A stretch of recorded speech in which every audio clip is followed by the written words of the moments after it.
Sam Pittman and the Arkansas Razorbacks are looking to bounce back from a 7-6 season a year ago that didn't meet the new expectations that the Arkansas have there under Sam Pittman. Here at Southeastern 14, we're going to tell you how the spring game went. What is it a step in the right direction towards that bounce back effort? We'll find out here on Southeastern 14.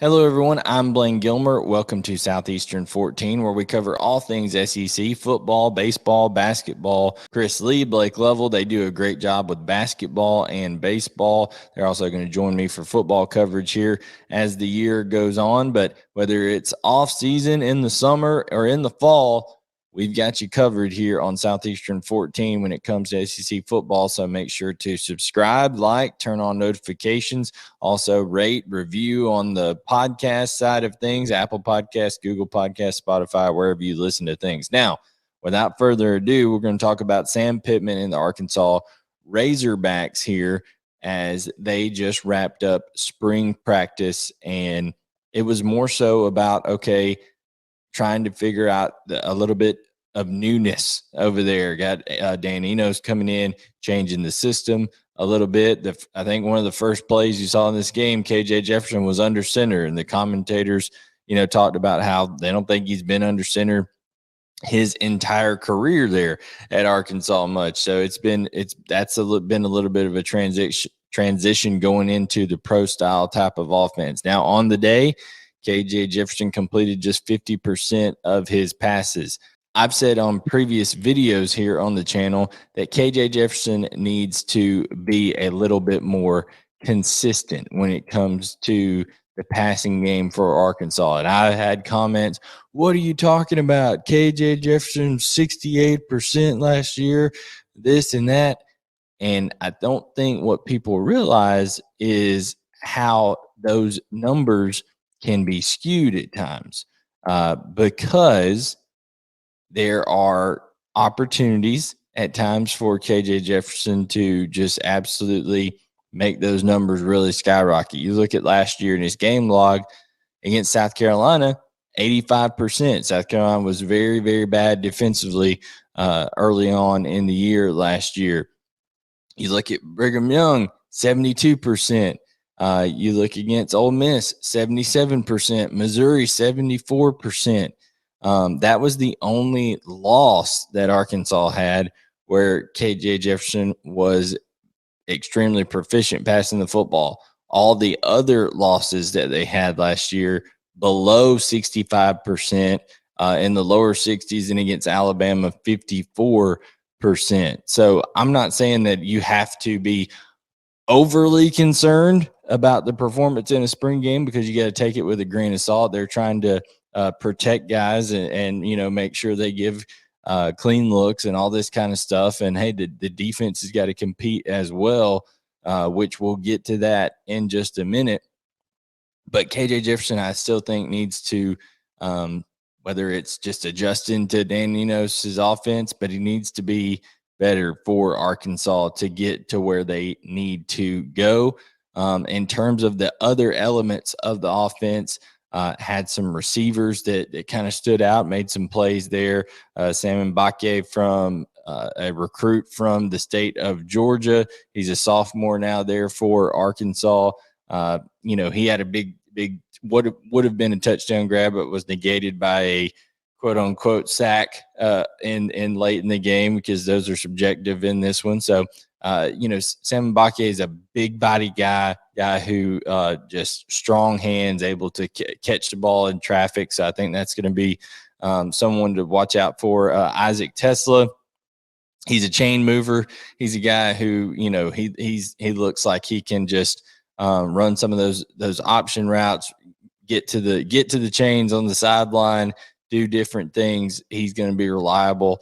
And then Isaiah Sategna had a big day. He showed some explosivity, and that was without even hearing a whole lot out of Bryce Stevens and Tyrone Broden, two guys that I think they're going to count on making plays this fall as well. So I think there is excitement, and rightfully so, about the wide receiver group. Even though they're replacing Jaden Hazelwood, replacing Matt Landers, I think there's a lot to be excited about when it comes to the Arkansas wide receiver group. We talked about KJ Jefferson, and that's a big deal in terms of how he plays. He's kind of the straw that stirs the drink, but also, as much as KJ uses his legs and should use his legs because he's a absolute weapon, and Dan Enos, I think we'll have some run stuff for him. It is the SEC, and you're only one play away from having to use the backup quarterback. And I think, yes, Cade Fortin has come in and served admirably at times for Arkansas, but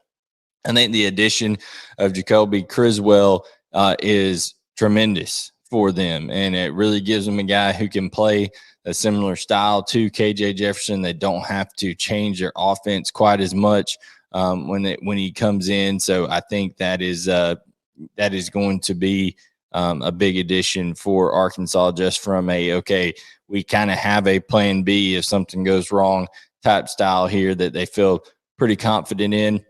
We mentioned that, hey, these spring games are more designed for, let's just compete. Let's do our base looks. Let's make sure we take care of everybody.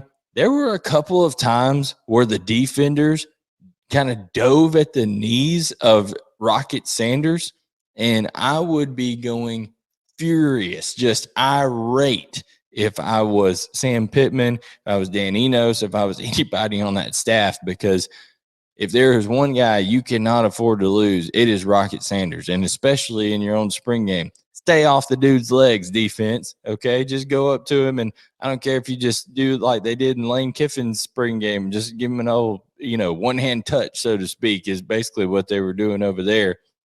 But Rocket Sanders is a guy that you need healthy. He is, if not the best back in the SEC. It's him and Quinshaw Judkins kind of going back and forth for that title right there. I mean, he is explosive. He's a guy who can do a little bit of everything. Thought AJ Green looked good at times. Of course, they got Rashad Dubinion there. So there is talent at the running back position. Now, you talk about defensively. I thought the competition was there. I thought the fight was there. They had guys like Zach Williams and Landon Jackson are getting after it in terms of on the edge over there. So I think that you got to be excited about that. They have the addition of Antonio Greer coming in, also at middle linebacker, Chris Paul Jr. But the secondary, I thought, did a better job of, they gave up a long play here or there, but in the spring, that's kind of going to be expected because, you're only getting to show so many looks and things of that nature on the defensive side of things. Plus, people forget they're adjusting to a new system as well.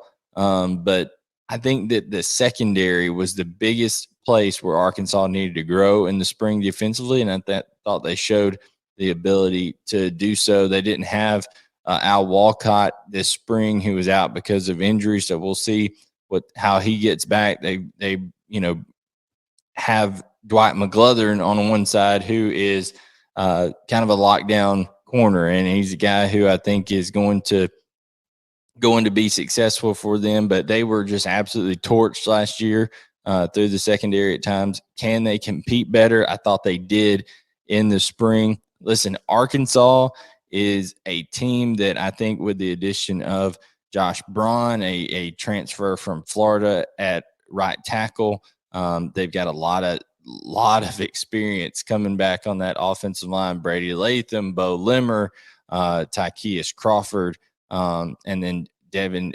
Manuel's slated to go over there at left tackle. That have some competition go throughout, but you always know under Sam Pittman that there's going to be competition on the offensive line. Ty Washington, a young tight end, redshirt freshman, did some really good things in this spring game. So overall, a lot to be excited about.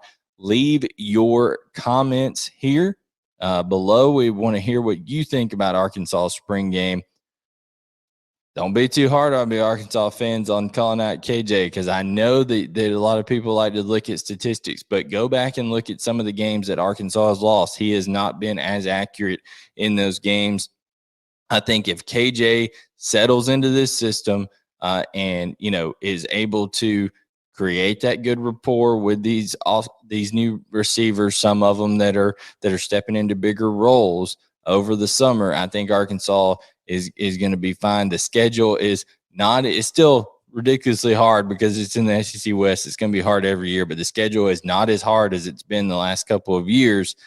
So it should be an opportunity for a step in the right direction for Arkansas. But with that said, we're going to have all the SEC spring games covered, everything going into a season preview this summer that you guys will be able to get through Southeastern 14. So make sure, like I said, subscribe here and on the podcast version as well. Thank you so much for tuning in. For Southeastern 14, I'm Blayne Gilmer, and we'll catch you guys next time.